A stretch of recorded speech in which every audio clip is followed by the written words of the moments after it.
Hello students, welcome to YouTube channel. जैसा कि आप सभी लोग जानते हैं, मैं आप लोगों को क्लास 9 की होम साइंस पढ़ा रही हूँ। इसमें पार्ट हमारा कौन सा चल रहा है? लेसन जो है वो 2 चल रहा है। इसमें हमने गृह व्यवस्था का अर्थ और परिभाषा बताई थी। परिभाषा जो है वो हमने पिछली वीडियो में बताई थी। आज हम देखेंगे गृह व्यवस्था के प्रमुख साधन।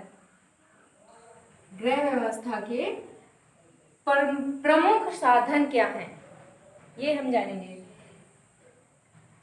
एक चीज बता देते हैं कि जो क्वेश्चन जैसा कि ये पेपर में दिया जाएगा कि गृह व्यवस्था का अर्थ क्या है, इसकी परिभाषा क्या है, या फिर ऐसे समझाया गया कि गृह व्यवस्था का अर्थ क्या है और इसके प्रमुख साधन क्या हैं। इसमें इस तरीके से भी प्रश्न पूछ सकता है। तो हम देखते हैं कि प्रमुख साधन क्या है। गृह व्यवस्था के अंतर्गत कार्य करने के लिए कुछ पदार्थ और साधनों की आवश्यकता होती है। जो हमारा गृह व्यवस्था है, इसके अंतर्गत क्या होता है कि हम कोई भी कार्य करते हैं उसके लिए कुछ पदार्थ, कुछ साधन, यानी किसी न किसी चीज की आवश्यकता होती है।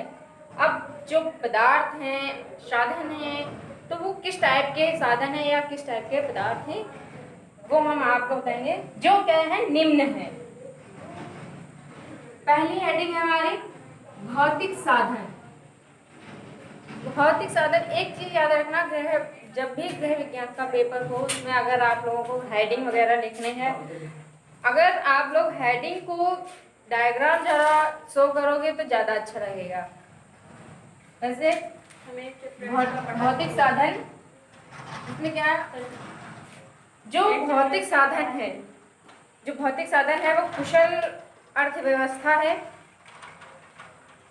कुशल जो अर्थव्यवस्था है, इसमें क्या है कि जितने भी खाद्य पदार्थ लिए जाएंगे, खाने वाली चीज़ें जैसे फल है, सब्जियां हैं, तो गृहिणियाँ क्या करेंगी, इनको कोई भी चीज़ लेंगे उसे अच्छे बर्तन में रखने चाहिए। और जब अच्छे बर्तन में उनका भोजन बनाया जाएगा तो वो स्वादिष्ट होगा और पौष्टिक होगा। जब अच्छा ही सिखाया जाएगा, जब वो अच्छा करेंगी तो हमारा जो है वो उत्तम गृह व्यवस्था के लिए धन की आवश्यकता पड़ती है। अच्छे के लिए जब भी हम कोई कार्य करते हैं अच्छा, तो उसके लिए धन की आवश्यकता होती है, जो कि एक प्रमुख भौतिक साधन है। क्या है? भौतिक साधन है। दूसरी हेडिंग क्या है? मानवीय साधन। इसमें क्या है कि गृह व्यवस्था के लिए मानवीय साधन का उपयोग आवश्यक है, यानी गृह व्यवस्था जो है उसके लिए मानवीय साधन का प्रयोग करना बहुत ही ज़्यादा ज़रूरी है। क्यों? क्योंकि ताकि परिवार जो है, परिवार के सदस्य आपसी संबंध मधुर और विश्वसनीय हो सके, यानी जो परिवार है उनमें आपस में संबंध अच्छे हों, मतलब प्यार से बोलना, एक दूसरों पर विश्वास करना, तो ये सभी चीज़ें बराबर होनी चाहिए, और जिससे परिवार का जो स्थान होता है, लेवल होता है, वो ऊंचा होता है। इससे गिरने की कम चांस रहते हैं। अब जब लड़ाई झगड़े होंगे तो चांस ज़्यादा होंगे। ठीक है, अगली हेडिंग है हमारे सार्वजनिक साधन। इसमें क्या है कि इसमें जो गृहिणियां हैं उनके लिए सार्वजनिक साधन बहुत ही ज़्यादा आवश्यक है। क्यों? क्योंकि इसमें क्या है कि कुछ साधन ऐसे होते हैं जिनकी हमारे परिवार के लिए बहुत ही ज़्यादा ज़रूरत होती है।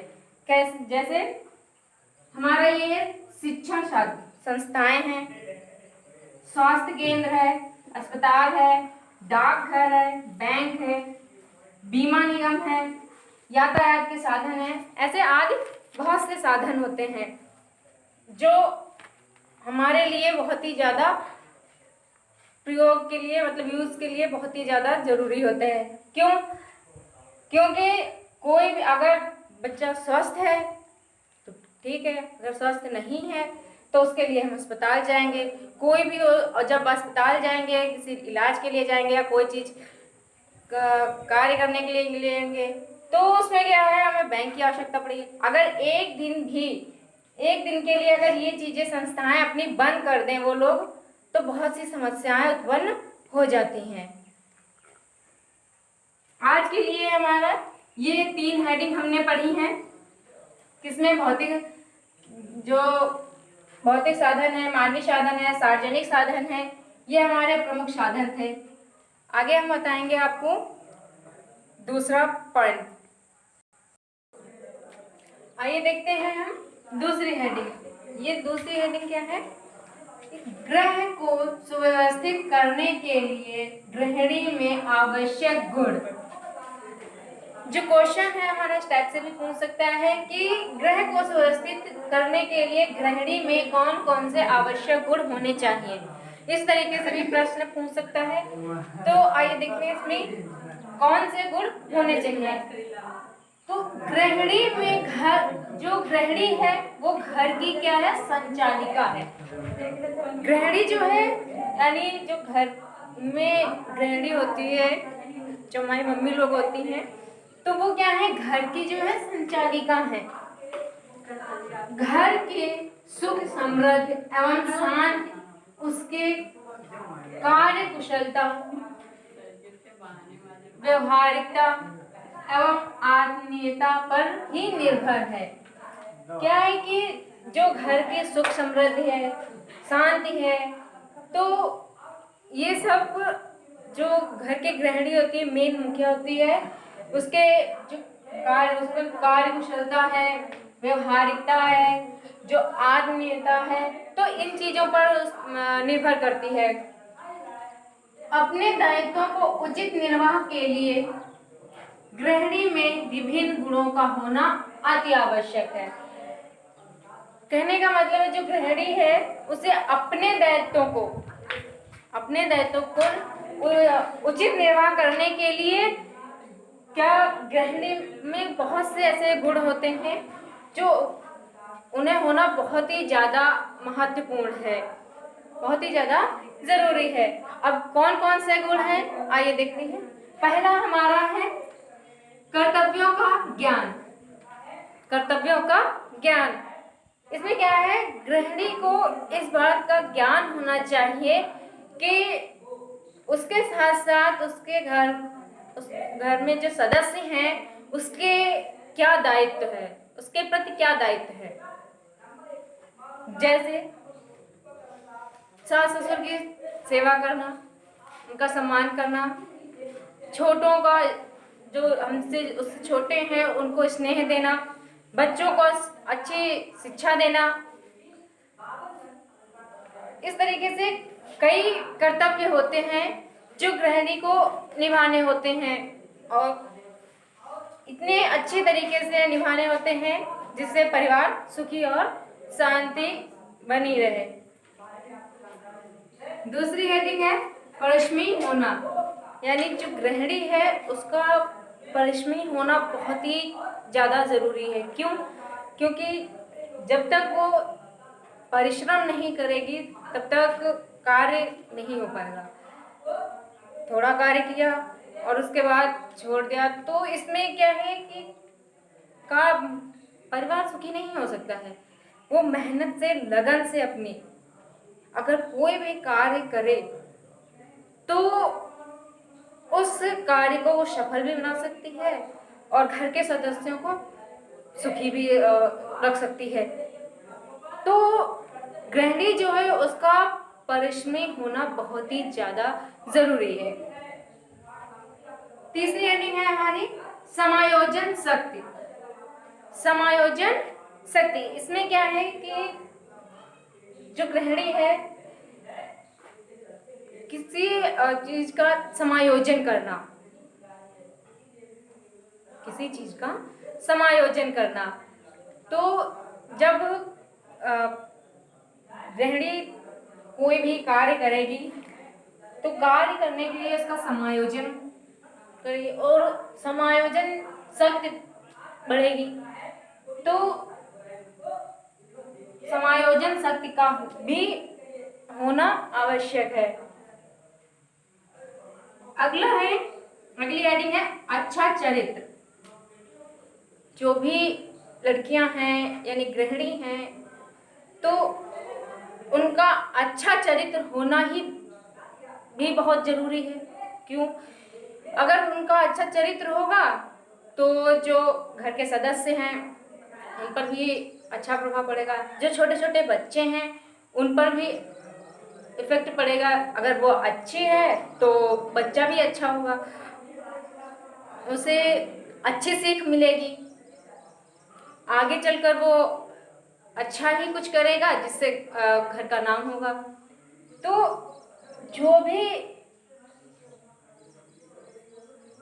महिलाएं हैं, लड़कियां हैं, यानी मेन मुखिया कहने का मतलब गृहिणी हैं, तो इनका चरित्र जो है बहुत ही ज़्यादा अच्छा होना चाहिए। और कहते हैं कि दिल का साफ होना चाहिए कोई भी व्यक्ति हो।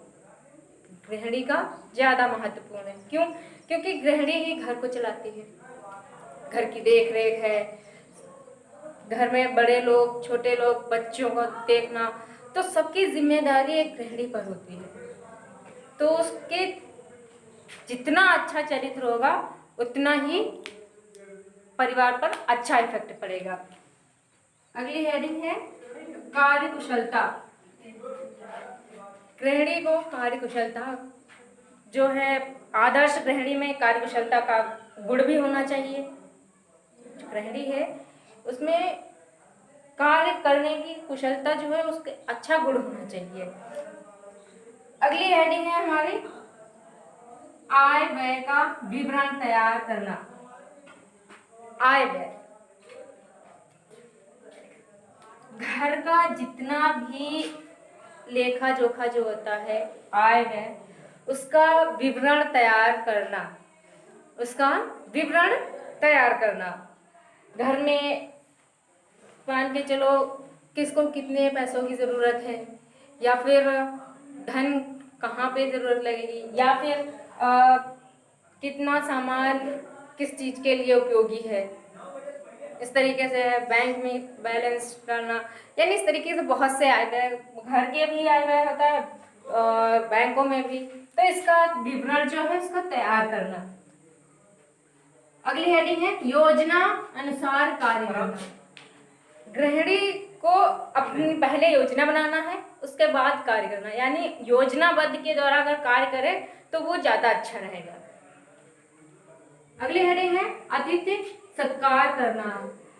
गृहिणी का एक बार इसमें क्या कहते हैं कि जो गृहिणी है, बाहर से कोई भी व्यक्ति आए, अतिथिगण आते हैं तो उनका अच्छे से व्यवहार करना, उनका सम्मान करना और उनके प्रति भोजन, यानी मतलब बहुत से ऐसे कार्य होते हैं जैसे कोई भी व्यक्ति बाहर का आता है उसको सम्मान दे रहे हैं,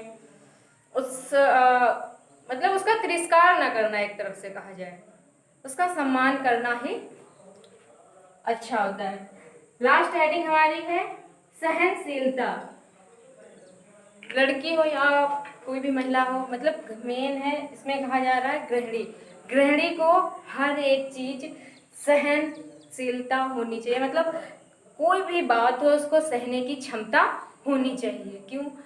यानी जैसे कोई भी बातें हमने सुनी या कोई भी ऐसे कुछ छोटी मोटी बातें कहता है तो उस पर मतलब क्रोध ना करना, उसे आसानी से सहन करना, मतलब छोटी छोटी बातों को भी आसानी से वो सहन कर ले। तो जो सहनशीलता हर गृहिणी के अंदर होना भी बहुत ज़रूरी है। जब सहनशीलता होगी तो परिवार अच्छा होगा, सुख शांति बनी रहेगी। अगर सहनशीलता नहीं होगी तो लड़ाई झगड़े होते रहते हैं। तो ये है हमारे आज के हेडिंग। इसमें आज हमने देखा था जो गृहिणी में आवश्यक गुण क्या होने चाहिए, तो हमने आज ये 9 हेडिंग है इसमें। कर्तव्यों का ज्ञान, परिश्रमी होना, समायोजन शक्ति, अच्छा चरित्र, कार्य कुशलता, आय व्यय का विवरण तैयार करना, नियोजना अनुसार कार्य करना, अतिथि सत्कार करना और सहनशीलता, ये हमारे इसके आवश्यक गृहिणी के आवश्यक गुण हैं। तो आज के लिए बस इतना ही। अगली वीडियो में हम आपको कुछ नया बताएंगे। एक चीज और, जो भी हम बोल रहे हैं या लिख रहे हैं उसे आप लोग नोट करते रहिए। उसे आप लोग जब नोट करते रहोगे तो पेपर के समय जब पढ़ना होगा तो आपको वो चीज़ देखोगे तो याद रहेगा। और साथ ही साथ अच्छे से घर पर बैठकर तैयारी करते रहिए। Thank you.